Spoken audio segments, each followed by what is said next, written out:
Welcome to a new episode of the Surprise Multiplayer Podcast. I am one of your hosts, John Balone. Today, my co-host and I, Jeremy and Ossie, dive into the multifaceted world of Warhammer 40k with a new guest and close friend, Dr. Mike. Take this journey with the geeks and the everyday guys as we learn to navigate the expansive world of Warhammer. Get comfy, grab your dice, and let's roll. How should we introduce you, Michael? The Shadow? Mike. No, we don't have to go that ridiculous on things. I mean, look, if you actually saw me in real life, I'm just a fat, pale Irishman, like every other fat, pale Irishman. Look like I've been dead for 3 days and buried up. Right? Buried for 3 days and dug up. Clearly, I need to start drinking. I mean, let's just round off the stereotypes. Right. I first want to start with what had brought Mike on. What enticed him to come join? I think that conversation got a little interesting in the chat. I want to see how John was able to convince you to join the podcast, because I think that will be kind of fun to start off with. I believe, honestly, I was starting the conversation talking about. This was before we talked about creating you an 8-bit avatar for your iPhone profile. Mm-hmm. But we started by really asking you about your knowledge of the Warhammer 40k environment, lore, and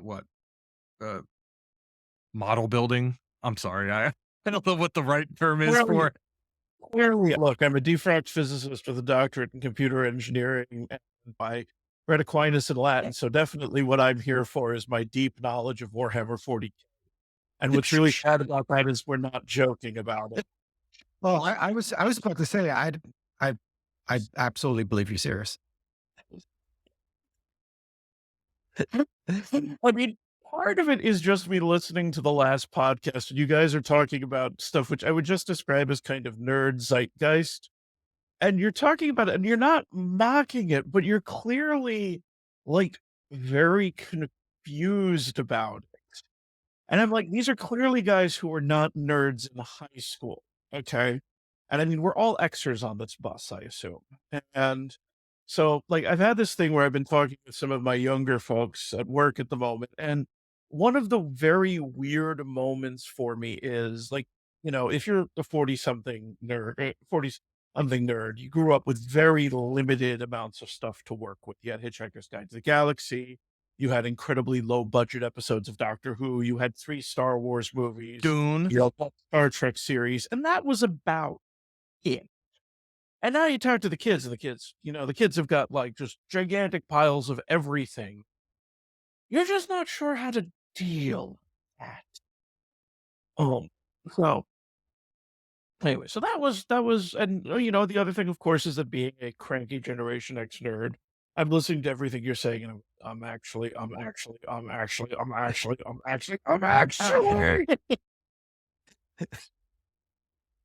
Somebody that's wrong at a podcast that's listened to fewer people than are on it.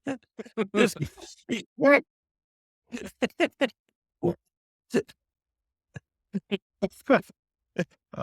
to be fantastic. fun. Yeah, that's fantastic. Anyway. Well, there we go. I'm just here for the entertainment. I probably have no input whatsoever. That's basically why you're here, Ozzy, just to keep us to be our time clock. Yeah. I could just enjoy the banter. The way this did start is we were talking within a shared chat about the last episode where Jeremy and I were discussing really how keeping track of the Warhammer lore and understanding the different side stories, relationships, and historical important events is extremely difficult when, I don't know, you basically farm out your writing staff to people that have really long gray beards, probably started in a BBS, or they're writing like papyrus papers to each other and meeting up in a Renfest somewhere. And Well, I mean, one of the things you got to think about this, and this is sort of there were sort of two things that were going through my brain before we started talking about this too. The first is there's an idea called participatory culture, which is formalized by a professor at USC named Henry Jenkins. And the idea of participatory culture is that a lot of sort of cultural things, groupings, or identities involve people like contributing to it in various ways. He's got a set of criteria for them that I can't quote at the moment. But like, I started reading about Jenkins because I was talking to somebody about the sort of consensus that, you don't play a Bethesda game raw. You wait for the mod community to kind of do stuff for you, patch it up and things like that. But what actually happens with that is you see that in the case of Bethesda, for example, there have been games that are created originally as like mods for Skyrim or Oblivion, like there's one called The Hidden City or something like that. They use it as a prototyping kit. They build whole other games and they sort of just and generate creativity from there. And so that's one thing I wanted to have in my brain. And the second thing is this. So the gap between sort of fans and professionals in the wargaming and just the RPG field in general is very, very thin. Part of it's basically nobody makes any money in it. So there's this book by Shannon Appelkline called Designers and Dragons, which is a massive, like 2,200 page history of the role-playing game industry. There's a second volume there's a single volume for every decade. And my subtitle for it is Failed Business Models, a History. Where it was people who really love the hobby, and people who love the hobby should probably not be trying to make money out of the hobby. And that's just true in general. So, you guys were talking about this sort of, this idea that, they're, the relationship between the fans and the professionals and the fanon and the ascended fanon and sort of these questions of canon and what actually is canon. Like one of the big differences I think between sort of Games Workshop, and you see this as well with Doctor Who, actually is canon. We don't care. We literally, we're going to like, there was this thing, just this weekend, there's a fanboy controversy. You all know what a Dalek is, right? Doctor Who? Okay. Yes. So in the 1970s, the Daleks had an origin story, one of two separate and contradictory origin stories. And I think there are up to about 5 separate contradictory origin stories. But the big thing is that there's this Doctor Strangelove / Nazi, because the Daleks are Nazis, character called Davros. So Davros, which, as we know, moonlights as an economic conference in Switzerland, is this like twisted figure in a wheelchair that's basically a scooped out Dalek when you get down to it. And he comes in, he devours the scenery, spits it out, that wanders off. Anyway, so Davros is very clinically like nuked, blind, wheelchair bound, operating hand, screaming mechanical voice that sounds like a Dalek.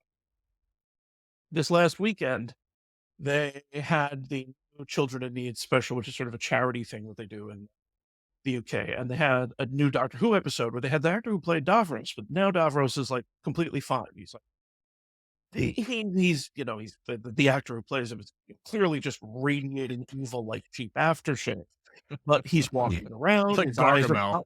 out. Actually, he pretty much does look like Gargamel. That's actually basically SS Gargamel. So anyway,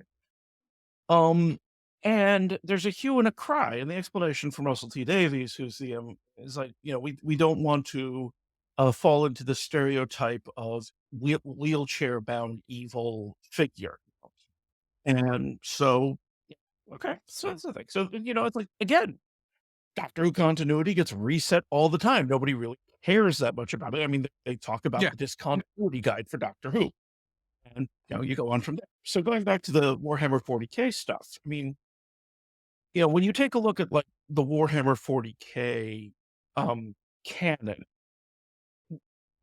so you take a look at the original Warhammer 40K, which is to say Rogue Trader. So there's been 10 editions of Warhammer 40K over the last 40 years. Okay.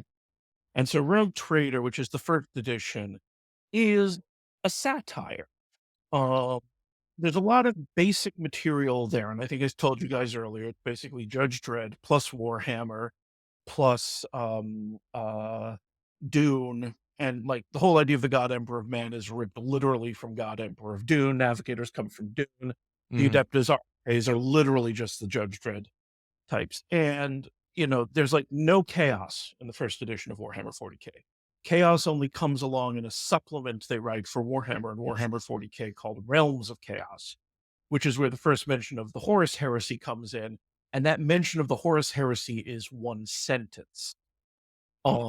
It's hundreds of books now, but that's a whole different story. Oh, this is the thing. You've got the reason there's so much is because 40 freaking years have passed. Exactly. There's lots of these shared worlds. Like Dungeons and Dragons had Dragonlance for 20 years. It's like there's hundreds of Dragonlance books. But you were asking sort of the question of continuity. And going back to that, like I said, everything gets retconned. So like Realms of Chaos originally had stuff like the Emperor had his own natural born children wandering around who were called the Sensei, if I remember correctly. And, the Emperor was the creation of 1,000 psychic shamans who all sacrificed themselves to be reborn as a single figure. And like Rick Priestley, the guy who wrote the original Rogue Trader, said, look, no, the Emperor was completely just a background thing. He was probably dead. There was no mention of all of this other stuff. I mean, it's only by about 3rd edition that we really get the grim, dark crap really going bonkers in 40K. I was sort of like poking around the earlier editions, and like there's a scene in 3rd edition where a character's writing something with a pen with spikes on it to hurt herself while she's writing to remind herself of the Emperor's pain, things like that. And then I go back and I read like the Rogue Trader, and Rogue Trader as a comment that people get thrown to the penal legions because they failed to pay their library fines.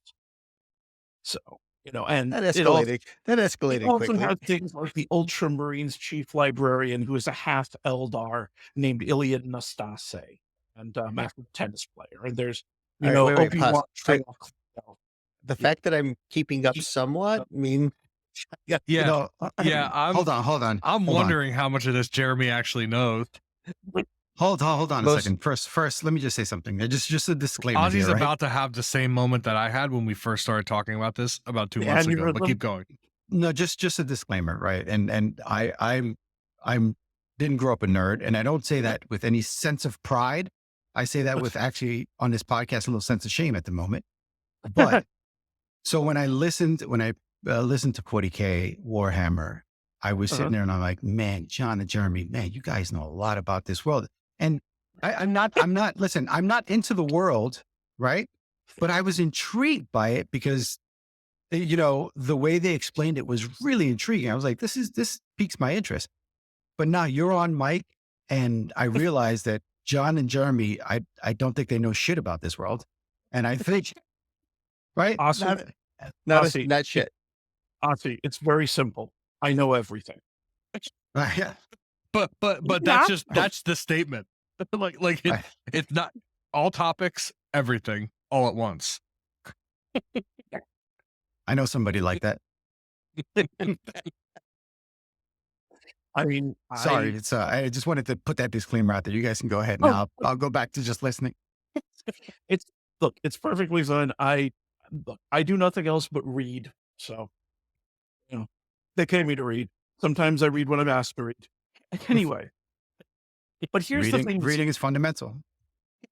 Here's the thing that's interesting about this. The first thing is, there is this very sort of porous barrier between the fans and the players. And eventually, some fans ascend and become players. You're seeing this, or you've become professionals, I should say. Like you see this in Star Wars an awful lot, where you've got guys like Dave Filoni, who started as, just a Star Wars nerd. Or actually, in the case of Doctor Who, there's a famous thing where Peter Capaldi has his letter that he wrote to the BBC about his Doctor Who fandom.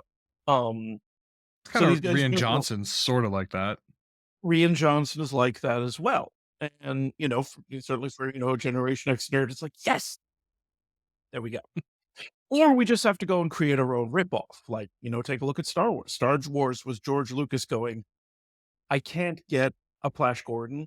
Slash Gordon. I'm pretty sure it's either Flash Gordon or Buck Rogers. It's one of the two. It's probably Slash. But I can't get my own Flash Gordon, so I'm going to make my own.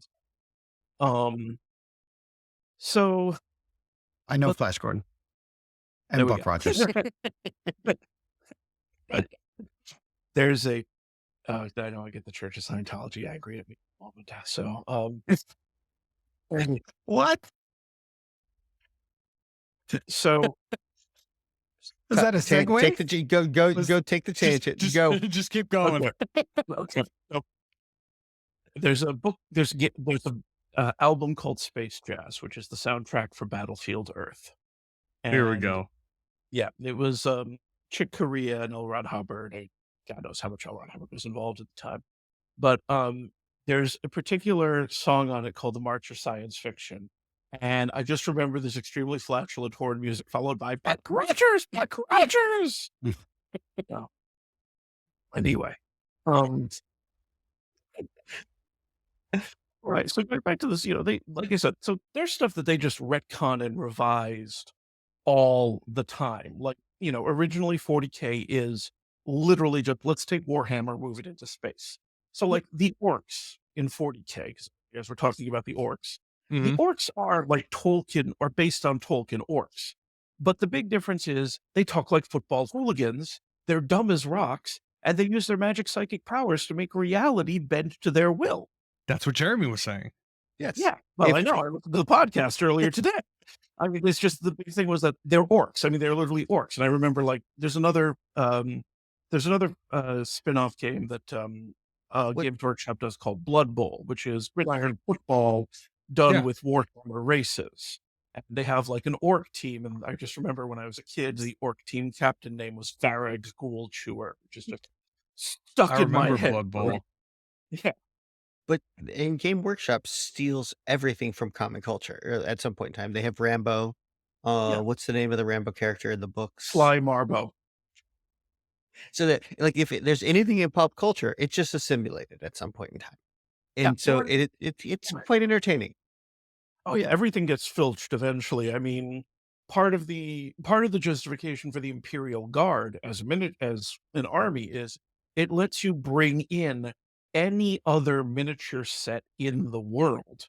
I mean, you want World War II, if you want a World War I French trench army, Death Corps of Krieg. You want you want you want like Romans. British redcoats. If you want the Romans, they're technically the Ultramarines. So, but they're they are basically ripping everything off all the time. But everybody does. Everything gets stolen, remixed, and you end up with something new. I do think what's interesting about that there with 40K is that, like, occasionally I think about design languages for science fiction franchises. So, for example, you can tell a Star Trek starship just from the silhouette. Yeah. Okay. It's always going to be a variant on a flying saucer. You can tell most Star Wars starships because they've got this sort of quasi Art Deco look to them. 40K has its own design language, which is very driven by, Gothic cathedral. Yes. Like, there's a thing actually like the Horus Heresy. If you take a look like the Chaos Marine fleets, look more like science fiction ships. And then you take a look at the modern Imperial fleet, and they're literally flying cathedrals. So, but yeah. So bouncing back to the thing that started this digression, how do we keep this stuff in check? So,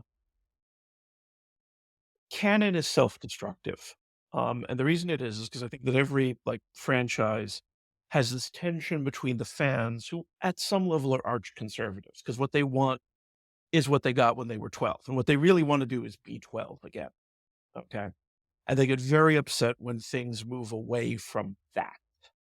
And it tends to be kind of like eventually you get kind of up yourself with it. Like, one of the things that I remember from the late 90s was, comic books were kind of dying entirely. And comic books would probably be dead now if it wasn't for the Marvel movies, I think. But I remember there was a specific moment that you went into like a Barnes and Noble and they had a manga section, and you would always see like a bunch of tweens or teenage kids sitting around, especially a lot of girls, which is comic books were terrified. You go to your average comic book shop, it was not a woman-friendly location. And they would be reading manga just in the Barnes and Noble aisle. And, they were crushing the conventional pamphlet comics. And so the fans get very upset or very focused on this idea of canon as if this was a real history. And then things deviate from canon, then we get upset, and then we get people raising a hue and a cry on it. And so canon management becomes this weird relationship. So, like, I've seen different ways that it's been done. Warhammer, Doctor Who, go. You take a look at Star Wars. So Star Wars, I have to look up, I think the guy's name was Leland Chi. So Star Wars has had sort of 3 sort of generations of canon. So for the longest time, Star Wars canon was the movies, and that was it, the 3 movies. Right. And then there was an enormous burst in Star Wars material in the late 80s, entirely based around the Star Wars role-playing game. That was the only place that anything was being done with Star Wars for years. And there's a whole bunch of things like about the Empire that come out strictly from that. And then they started writing new books, and this is where like Timothy Zahn and the Thrawn trilogy comes out. And so what they ended up doing was there was this guy Leland Chi, who was the guy who managed the canon for Star Wars. That was his job. He was the Star Wars canon dude. And they literally had multiple levels of canon. And I'm looking it up in Wikipedia at the moment, but there was like G canon, S canon, and let's see if I can find it. Do Here we go. you? Sorry. Yeah. No, go ahead. Ask. Have the you question. read? Have you read all of the Warhammer books? Oh God, no. Okay. I'd like to follow up that question by asking, what's a canon? It's a very scientific. It's a very No. Approximately around Sci-fi. 400 AD, there was a moment when people figured out what the Bible was. Okay, and that became canon. So this was the material that was canonized. All right, I got you. Okay. And then in nerd continuities, canon is the stuff that is real. So their idea in particular, and this is really sort of people almost worshiping the concept of intellectual property, is that canon is the stuff that like people who are paid to produce things, who produce official materials, adhere to. Okay. And really what it is an opportunity for people to argue. Yeah. So Yeah. the first place I've ever heard it was Sherlock Holmes, where that's where I start hearing about canon early outside of the Bible. It's because people got very upset when anything changed in his particular world. There was a lot of attachment to Sir Arthur Conan Doyle and Well, that's what happened. Well, I mean, this is the thing with Conan Doyle. I mean, Moriarty, okay? Moriarty is originally introduced in the story where he gets killed off. Okay, like, the Holmes things, is like, the characters have this idea, like, major important things might show up in 2 stories. And, like, Moriarty shows up. I'm pretty sure it was the Reichenbach Falls story, but, Moriarty shows up. Holmes and Moriarty die. That's supposed to be the end of Sherlock Holmes. There's a hue and a cry about that. Exactly. And then Sherlock Holmes comes back. And this is the thing about serialized fiction. Right? With serialized fiction, you sort of end up with commitments that eventually you want to get rid of. So, like, take the Marvel movies, okay? Iron Man is a distinctly, before the movies, Iron Man is a distinctly second-tier Marvel character. He's originally created because Stan Lee wants to piss off a bunch of people by having Howard Hughes as a defense contractor as a superhero. That's his original idea. Okay. And, Marvel can roll the dice on Iron Man because, one, they don't have a lot of other options. They've already signed away the X-Men. They've signed away the Fantastic Four. They don't Spider-Man. really have, they've signed away Spider-Man. They don't have anything else to work with. They did some 70s films about Captain America that are jaw-droppingly terrible. And so and the other thing is, like, there's the sort of cartoon references, and like the cartoonish classic Iron Man is an alcoholic. That's like his defining trait. Hi, I'm Tony Stark. I'm an alcoholic, and once I screwed up everything so badly, we destroy the universe and restart.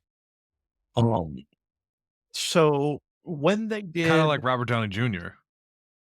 that was if you go back and you take a look at the time, people are making those very explicit references. You know, let's Robert Downey Jr. play the guy with the substance abuse problems. And I mean, there's like a famous Iron Man story where he gets totally plastered and is flying around in the suit and crashing into stuff. And this is like, you know, other things like, okay, so Hank Pym, the original Ant-Man. So, Yeah. you know, Hank Pym is best known for beating his wife. That's like the Hank Pym thing in the Marvel Comics originally. Really? It happened in one issue. Okay, like I'm saying, I oh had yeah, no he idea. only beat his wife in one issue. That was yeah, okay. You know, people write things which are bad ideas and then they're stuck with them forever. Canon. Yes, exactly. Very much so. Yeah, that's canon for you. And then people are like, oh, we can't change this because it happened. Well, it's like, we want a good story. And I mean, I would say that's the thing that's happening with Marvel right now is that Marvel is so caught up in its canon. It's like you have to do a graduate course in Marvelology to follow the next film. And not only that is their contract with actors Yeah. has gotten so egregiously so that they have to sign up for a 12-year commitment where they won't play another superhero at the same time unless they get a special set contract and they're going to be in a particular role. And that's a big contract. Comes with a lot of money, but it's a big contract. Currently they can pull that off because here is our dump truck of money for playing this But character. also, it's not like there's a lot of competition in the DC realm.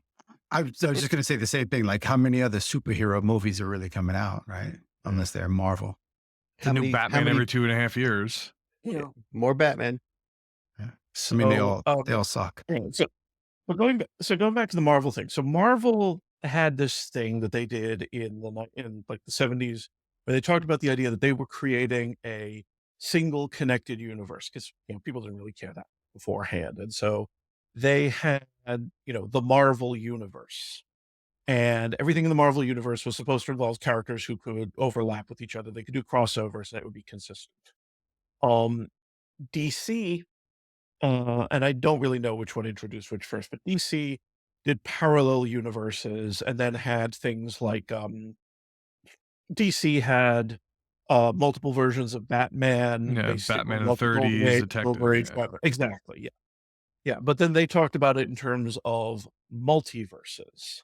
And then you've got a whole bunch of people who are like, they want this to be like a single consistent thing. Like you see that with the Star Trek movies where it's like, we need to have continuity with the original television series. Mm-hmm. And you saw like, and actually the one that always got me was when the Battlestar Galactica science fiction sci-fi channel series came out, there was I don't know if huge is the right word, because part of the problem is if you're talking about a bunch of noisy people on the internet, there's no guarantee that there are a lot of noisy people on the internet. Like, quintessential example. Okay.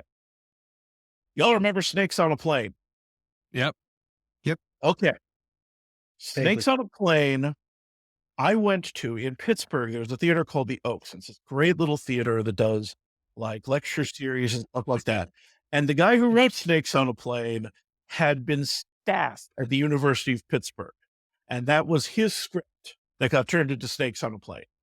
And he was not a happy man.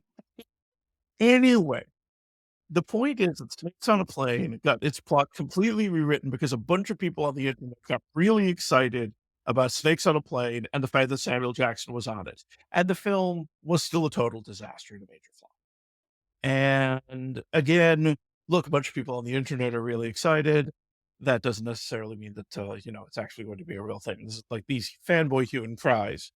That's always the question about them. So, and so this need for things to be consistent, that there has to be like a continuity between the various Star Trek films. I'm like, nah, we don't need to do that. Because And I think a lot of it, which is interesting about But the I yeah, wanna but I actually think that's part of what makes it fun and interesting. Like with the Warhammer, they lean in on it. Not only they just say canon is no bonkers, but they have mhm, fun with it. And they live it's 20,000 years. yeah, All history over 20,000 years is just a fucking mess. And so go with it and have fun. And it does allow it to be a little more dynamic. It allows the more freedom to, like you said, insert your craziness of your own opinion at any point in time, but have fun and go like, hey, I want to I want to care about this. I'm going to read in Necrons. I go learn more about them. Their time zone is the beginning of the universe. Well, 20,000 years ago, at before the oh fall no, of man. the Necrons are like 100 million years ago. Because remember, you guys were talking That about it's not 40,000 years of canon, people. It's 100 million years back to the war. And I'm sorry, there's I didn't mean to piss you off. that. But I mean, but It that, was but going to but that's happen, what and it's we'll move on from intriguing, there. and that's actually why I pay attention to it. Is because there is so much that is just, Mhm. like I said, not canon. Canon, who gives a shit? But complexity and intertwined and fun and interesting, and I enjoy it. But And I think and I that's do actually like how they tie characters together. That's oh yeah. probably my favorite thing. And yes, they're inconsistent in sometimes in how they meet and greet. But I really enjoy it. Tell me, real quick. Uh, Tell me what you know um, about the dark age of technology from Me Warhammer 40K. or No, no, no. Of course not. The uh, expert here. I Okay. was like, So, what the hell? congratulations, Jeremy. I'm not the expert. Okay. Well, I didn't know. That's why I was saying. Okay. All right. So first off, the reason the Dark Age of technology exists is because Warhammer rips off of Dune. So the Doyleist explanation for it is Dune has the Butlerian Jihad, and the Butlerian Jihad exists so that Frank Herbert can have people doing hand-to-hand combat, and just better humans. Basically, they can have like Mentats and Bene Gesserit and all of that because they don't have computer technology to do it. So that's Dark Age of technology serves as roughly the same thing, but the difference is this. Okay, in sort of so there's this interesting question in you can interpret in 40K. Okay. So the Adeptus Mechanicus. The Adeptus Mechanicus, we all sort of go, oh, they're people who worship toasters. They're they talk constantly about the machine spirit, but really when you get down to it, their prayers are just a mechanism for maintaining systems.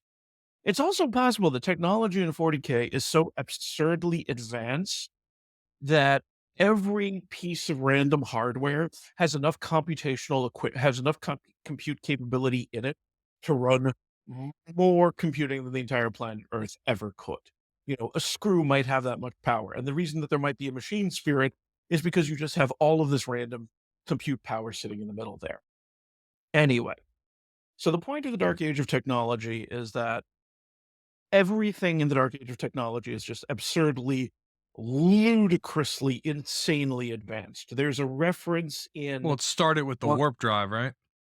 well, okay, so not that's one of those things where nobody's really clear what's going on there. So let me so first off, you have to go, watch the original Warhammer 40K movie, which is Event Horizon, which is basically when you get down to it, the Wait, blood runs. you're talking about the movie Event Wait. Horizon. I'm joking. I'm joking. Oh, The I was entire- gonna say, wait a second. You really blew my mind for a second there because I know that movie.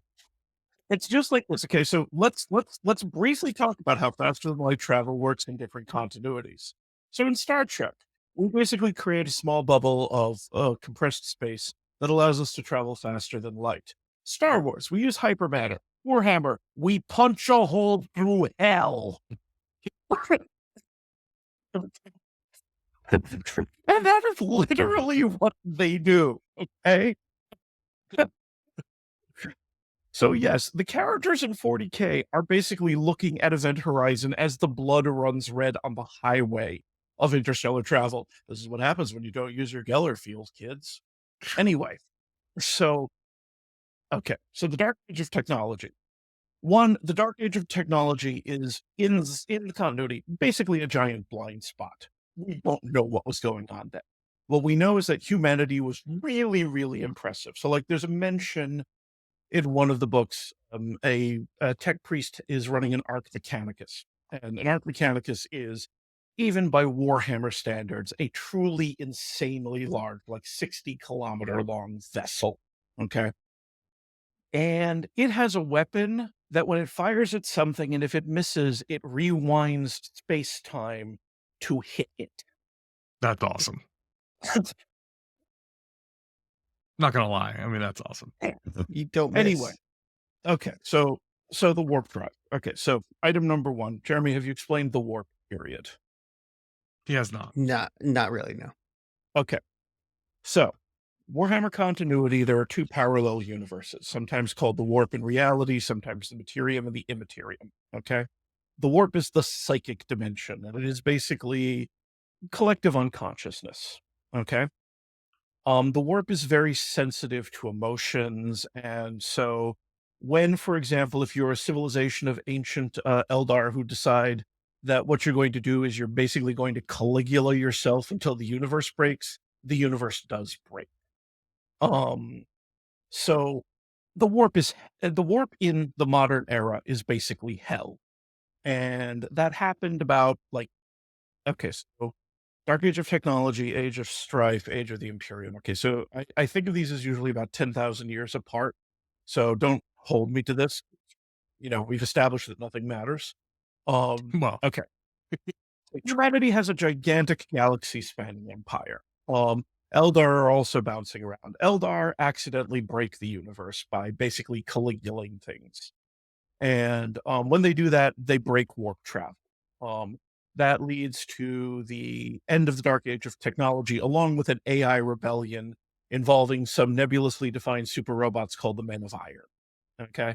So basically, the Dark Age of Tech, and so modern era 40K with, its legendary grim darkness of the far future, nobody so ever takes the it. Men of Iron are like what? Like They're that's super the robots. AI construct. Super.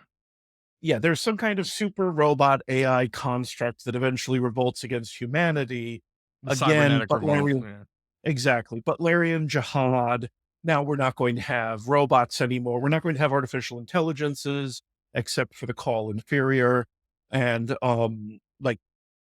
and so this is sort of where and part of this is chaos itself, because chaos will screw things up given the opportunity. So now you've got intelligences. Those intelligences might be connected to the warp. Anything that's too complex is probably going to kill you because, again, it's 40K. So, end state of ChatGPT, basically. Anyway, so humanity after that, there's a couple of different things, but this leads to, some of the grimdark. Like, have you explained servitors? Nope. You haven't explained servitors. Oh my God. Okay. So, artificial intelligence in the 40K universe is called abominable intelligence. You cannot Abominable have intelligence. abominable intelligence or beware the silicon animus. You don't have artificial intelligences. You have machine spirits. Machine spirits are basically They cranky. do not know what this. They don't know what's coming. Okay, so you need an awful lot of compute power. How do you get it? You take people who you don't like, you lobotomize them, you rip out their personalities, That you makes sense stuff to them me. full of cybernetics, and you make them slaves perpetually. I mean, like that's where we're eventually gonna go, right? Well, like being turned into a cyborg is like my greatest fear ever. So like the scene in Superman 3 where the one woman gets turned into a robot, I had nightmares about that for years. Anyway, but so like the servitors are the ultimate grimdark in 40K in my opinion, because you're taking so they're so grimdark that even Games Workshop is like, don't worry, 99% of servitors were actually vat-grown clones and never had a real personality. And then the other 1% of servitors, those were bad people. And then we're like, the definition of bad people in the 40K universe is a bit broad. They're like, okay, yeah, sometimes it's a guy who sassed his boss, got his brain ripped out and replaced with electronics, and now his entire job is to load a gun all day.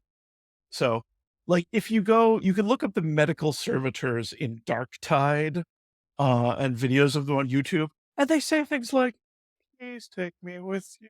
I'm so lonely," or "I feel So- my mind drifting away." This is so just to as a quick aside in that episode that we're referring to as well. Yeah. I talked about Jeremy Robinson. Have you read any of his books?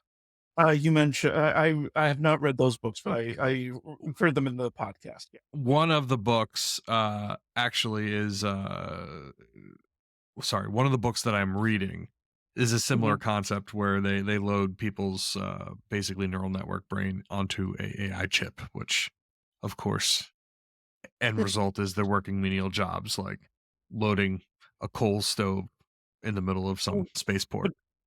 Yeah, but here's the thing, okay? They make a big deal out of scrubbing the personality. Like there's one of the Warhammer crime novels involves a servitor factory and just a description of the process, and it is nightmare inducing as they just talk about the switchbacks of people and how the guy makes a side comment. I'm pretty sure that no anesthetic was involved. Or when he's talking to the one Adeptus Mechanicus guy who's like, his job is to create high quality servitors whose brains have to be mangled enough to not be sentient anymore, but not so mangled that they can't do other things. Maybe it's lobotomy. It's basically super space lobotomy. And there'll be like occasionally, like everybody focuses on servitors as like the ultimate grimdark. And like one of my favorite things is that if you take a look at like a lot of Warhammer art, there's these things called cherubim. Okay. And what cherubim are little flying robot servitor babies. So they're like cloned babies that have had wings attached to them, and they carry stuff or they sing. And in like the current Warhammer lore, one of the Primarchs has come back after 10,000 years. And his reaction to most of the modern Imperium is, what the hell are you people doing? And he's just got this offhand thing about how he really wants to shoot the cherubim because they're just too damn creepy. Anyway, so going back to the Dark Age of technology. So the Dark Age of technology, sometime before the Age of Strife, and it's just like super duper, everything is awesome technology. And keep in mind, this is 40K, so technology and magic at the far end are very Clark's law. Right.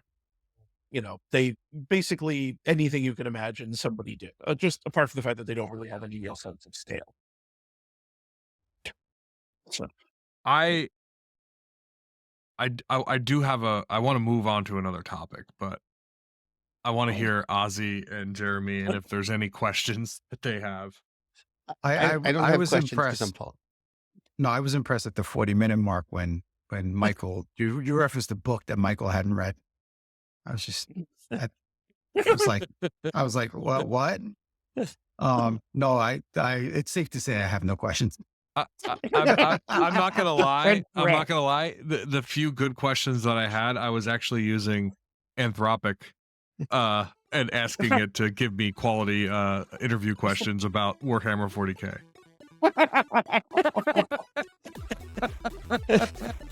Somewhere, there's a psychic Superman wandering the world right now. That wraps it up for this episode of the Surprise Multiplayer Podcast. Huge thanks to Dr. Mike for his profound insights into the Warhammer universe. As always, we thank you for listening and hope that you'll join us again soon. Until next time, keep exploring and stay curious.